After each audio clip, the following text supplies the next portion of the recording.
Press మిత్రులందరికీ అగ్నిమాపక శాఖ తరపున వందనాలు. ముఖ్యంగా మనకి సమ్మర్‌లో ఈ రూరల్ ఏరియాస్‌లో ఈ మన అనంతపురం జిల్లా హార్టికల్చర్‌కు బాగా పేరు పొందింది కాబట్టి, అన్ని చోట్ల అరటి చెట్లు గానియండి, బొప్పాయి చెట్లు గానియండి, దానిమ్మ గానియండి, చీని గానియండి, ఇలాంటి తోటలు బాగా విపరీతంగా పెట్టారు రైతులు.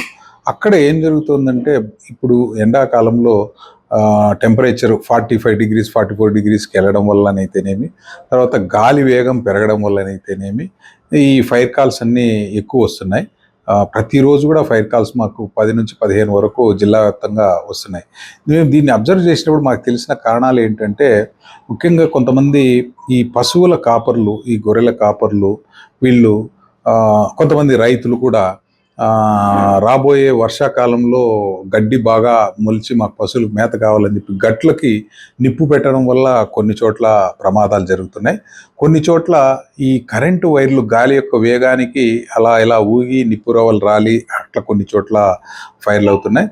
ఇంకొన్ని చోట్ల నెగ్లెక్ట్గా నిర్లక్ష్యంగా తాగి పడేసిన సిగరెట్టు బీడి ముక్కల వల్ల ఫైర్ అవుతుంది. ఇంకొకటి ఈ గాజు పెంకులు ఎక్కడెక్కడ సారాయి బాటిల్స్ కానివ్వండి, లేకపోతే బీర్ బాటిల్స్ కానీ ఇలాంటివి తాగేసి అలా పగలగొట్టేసి అక్కడ పడేసిన తర్వాత ఆ ముక్కల వల్ల ఈ వేడికి సన్ రేస్ అనేవి ఒక చోట కన్వర్జ్ అయ్యి టెంపరేచర్ పెరిగి ఎండుగడ్డి అక్కడ పక్కన ఉంటే కూడా వాటి వల్ల కూడా ఫైర్ యాక్సిడెంట్స్ జరుగుతున్నాయి. ముఖ్యంగా ఇవి మేజర్గా ఈ కారణాలు కనపడుతున్నాయి.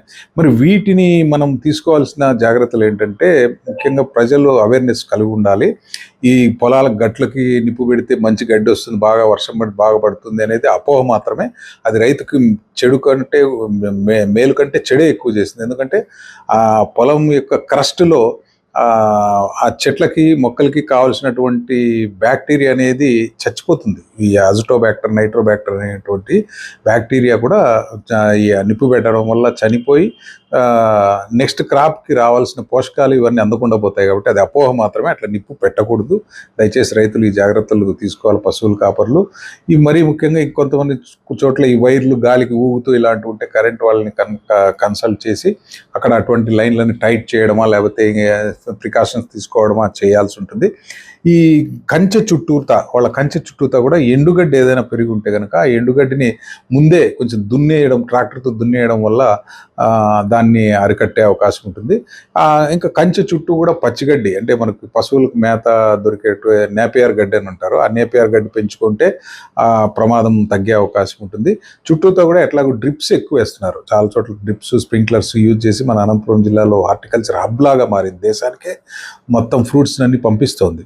సో ఆ చుట్టూతో మనకి ఈ డ్రిప్ లైన్ వేసుకుంటే కనుక నీళ్ళు వదులుతుంటే అక్కడ వెట్గా ఉండడం వల్ల వీళ్ళ తోటలోకి ఫైర్ లోపలికి అయినా కూడా లోపలికి రాకుండా ఉండే అవకాశం ఉంది. కాబట్టి ఈ జాగ్రత్తలు తీసుకోవాల్సిందిగా రైతాంగాన్ని అంతా కోరుతున్నాను.